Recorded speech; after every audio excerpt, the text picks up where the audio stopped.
બચ્ચો ખોવાઈ ગયા બે જણા અમારા ગ્રુપના 2 જણા છે ને સારી લોકેશન ઢૂંઢવા માટે ગયા હતા અને ખોવાઈ ગયા છે. ખોવાઈ ગયા બચ્ચો હવે ખોળવા જવાનું અમારે એમાં ને એમાં આખો દિવસ જતો રહેશે ને તો પછી અમને છોડીશું નહીં અમે.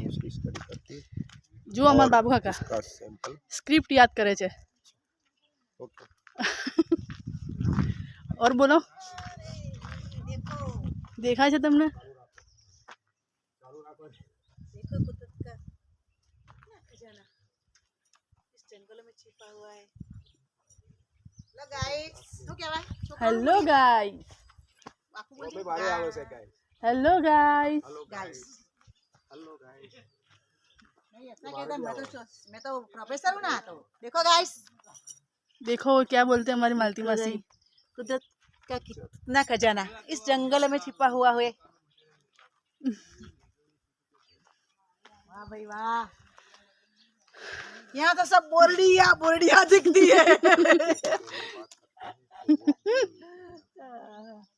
ઓના પર ચડીને ફોટો પડાવે જેવો દેખ. હા બોર નથી એમાં એકમાં ના એક બોર નહીં જો શું કરવાનું આવ્યું બોરડીઓ પતી જ્યાં ઉડી રહ્યા ને શિયાળો પૂરો થવાય એટલે આરે ચણોઠી બોલતો ઉડી રહ્યા ને. આરે નાના બોર હા આ ચણોઠી બોલ कच्चा कच्चा से હા નહીં ના ઉલી ગયા એટલે मतलब પતી ગયા એમ. पति क्या હા ઉલી રહ્યા.